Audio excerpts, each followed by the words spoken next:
Hello everyone. We'll start with the part third, other misconduction in relation to members of the institute generally. इसमें एक आती है council general guidelines, जिसमें एक chapter 1 है, chapter 2 है, फिर 3 और 4 ओमिटेड है, फिर चैप्टर 5 है. तो बेसिकली चैप्टर 1 सब पे एप्लीकेबल होती है, अगर आप प्रैक्टिस कर रहे हो नहीं कर रहे हो सब पे. और चैप्टर 2 भी मेंबर ऑफ आईसीआई पे एप्लीकेबल होती है जो कि एम्प्लॉई है, यानी कि 1 किसी भी मेंबर में आईसीआई के कोई भी मेंबर पे एप्लीकेबल होगी. चैप्टर 2 वैसे मेंबर पे जो कि एम्प्लॉई है. 3 एंड 4 ओमिटेड है. 5 बात करती है maintenance of books of accounts. उसमें ये कहती है कि आप अपना बुक्स ऑफ अकाउंट्स मेंटेन करो, लेज़र कैश बुक जो भी है मेंटेन करो. अब अपन 6 में आते हैं, tax audit assignment under section 44 AB of income tax act 1961. इसमें ये कहता है कि जो सीए इन प्रैक्टिस है उसको एक फाइनेंशियल ईयर में 60 टैक्स ऑडिट असाइनमेंट से ज़्यादा नहीं एक्सेप्ट करने.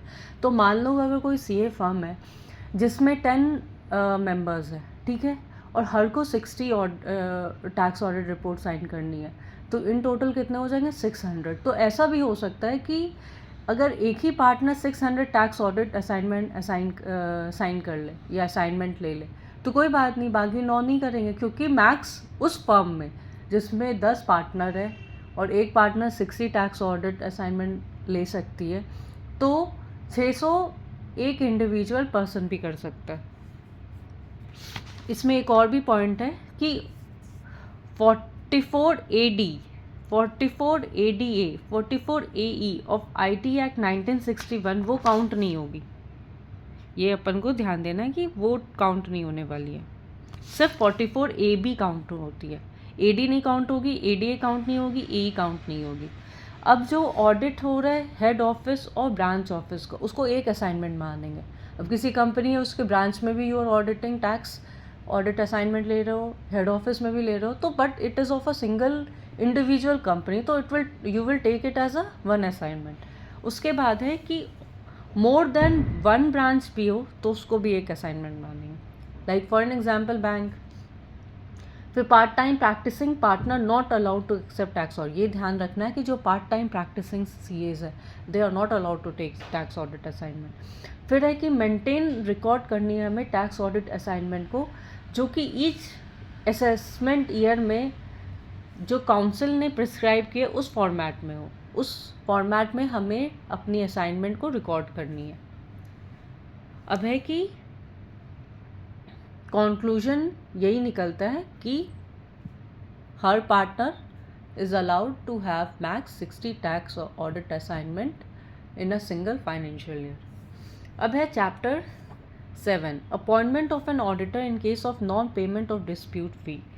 तो इसमें ये कह रहा है कि सी एन प्रैक्टिस को अपॉइंटमेंट ऐसे भी एक्सेप्ट नहीं करने चाहिए जहाँ पे उनको दिख रहा है कि डिस्प्यूट ऑडिट फी चल रही है प्रीवियस ऑडिटर के साथ. ठीक है, ऑब्वियस सी बात है ना कि अगर पिछले ऑडिटर स्टार्ट ऑडिटर था उसकी ऑडिट फ़ी के साथ डिस्प्यूट चल रही है, तो सीधा साधा है कि कंपनी प्रॉब्लम करती है तो आपको एक्सेप्ट नहीं करनी है. बट अब देखो, अनडिस्प्यूटेड ऑडिट फ़ी में इंक्लूड करता है एक्सपेंस इनकर्ड बाय ऑडिटर. जैसे कि मैं आपको फिर से बता रही हूँ कि चैप्टर 7 में सीए इन प्रैक्टिस को एक्सेप्ट नहीं करना appointment as auditor of entity in case undisputed audit fee of another CA for carrying out stat audit under Companies Act or other statutes not paid. अगर disputed नहीं पे की है तो कोई बात नहीं, पर जो अनडिस्प्यूटेड है जहाँ पे नहीं प्रॉब्लम है वो तो कंपनी पे करे. और अगर कंपनी ने नहीं पे की है स्टार्ट ऑडिटर की फीस तो आपको भी नहीं एक्सेप्ट करनी चाहिए. उसके बाद अनडिस्प्यूटेड ऑडिट फीस में क्या इंक्लूड होता है, जो भी एक्सपेंस इनकर करते हैं ऑडिटर वो सारे इंक्लूड होते हैं. अब इसमें एक्सेप्शन है कि जो सिक यूनिट है ना उस पर ये चीज़ अप्लाई नहीं होती है. अब सिक यूनिट क्या होता है, सिक यूनिट होता है वो यूनिट जो कि रजिस्टर्ड 5 साल या 5 साल से ज़्यादा और उसकी जो एक्यूमुलेटेड लॉस है वो उसके नेट वर्थ से ज़्यादा हो या उसके बराबर हो. ठीक है, अब आता है chapter 8 specified number of audit assignment. उसमें ये कहा जाता है कि सीए इन प्रैक्टिस को होल्ड नहीं करना है any time appointment of more than specified number. अब क्या है स्पेसिफाइड नंबर? अब देखो, companies under section 141 of companies act 2030, उसमें ये कहते हैं कि 30 ऑडिट पर CA in full time practice is allowed. 1 person company and dormant company excluded from limit. उसके बाद ये कहते हैं कि number of partners on date of acceptance to be consider.